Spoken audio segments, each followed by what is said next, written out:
Bad boys really came of age in this film. They're no longer bad boys, they're more like bad men. They let go of that gun toting attitude and focus more on the emotion. Or did they?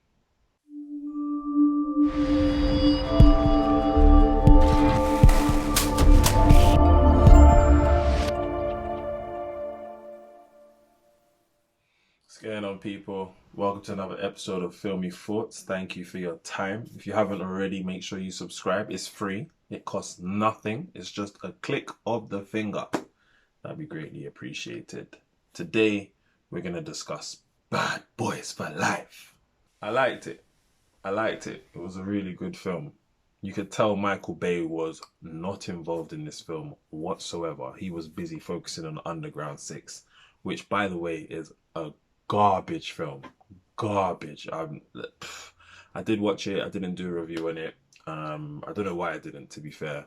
But if you haven't seen it, then don't. Just don't waste your time. It's so confusing. It was everywhere.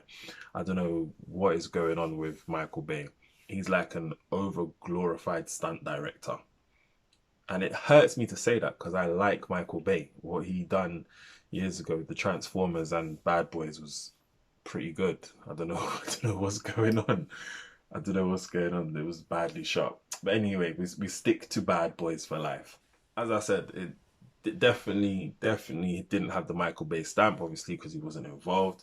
And it also removed, I think that it substituted comedy more for emotion and to show that they have come of age, they have matured. It's definitely a mature film. I still think the second one is the best one.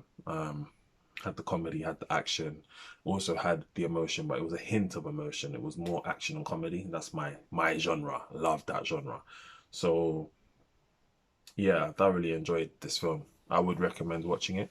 I'm probably gonna give it a 3.5, 4 out of 5. More of 3.5. More of 3.5.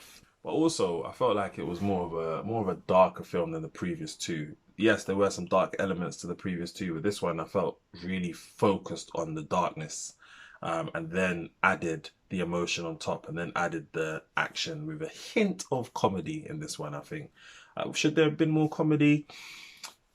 Um, well, there's two comedians as the main star, so possibly yes, but I'm not mad at them either because it's been what 10, 15 years since the previous one, Bad Boys 2, and obviously you have to show that they have matured, they have come of age, they've got different priorities. Well, Marcus did.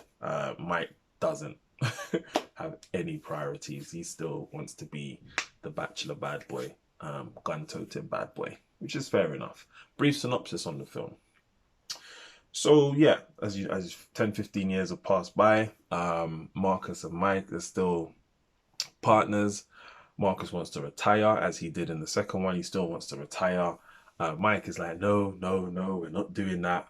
We're going to be bad boys for life. I'm going to be licking shots after people till I'm 100.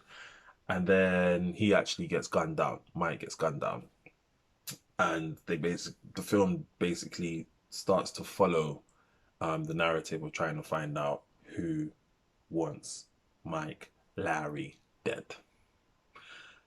And that's all I'm going to say. I don't want to give any spoilers away. That's all I'm going to say. Our good friend Reggie's back for Bad Boys for Life. He was in the second one. He's in the infamous and hilariously funny scene of when he takes Marcus's daughter out on her first date and the two confront him and try and do anything by any means necessary for him not to go. By the way, I plan on replicating that same scene when my daughter decides to go on her first date. I am bringing the whole squad round. I am not playing no games. I am nervous for her. I'm nervous for me.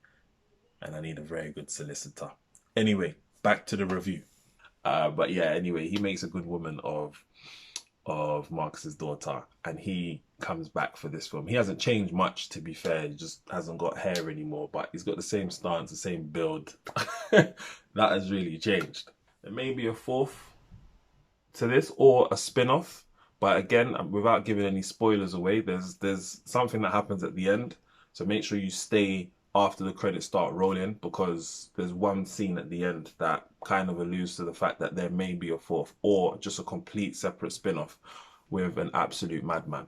he is a madman. I like these two directors as well that took on this project. They tried experimenting with a few shots, and I must say, like, they did pay off. They did pay off. I liked them. They were different. They were things I haven't seen before in a film such as that. So well done to you guys. Kudos. But yes, if you haven't seen this film yet, I would recommend watching it. It's not a must see, but again, if you've seen Bad Boys 1, Bad Boys 2, then you have to go and watch Bad Boys for Life. It completes the trilogy. And as I said, there may be a spin-off. But for me, 3.5/4, more leaning towards a 3.5 out of 5, I think is a fair review. Have you seen it? What did you think? Let me know. Let's have a conversation. Whenever you're watching this, whether it's in the day, the morning, the night, the evening, or the afternoon, I hope you're blessed. Take care.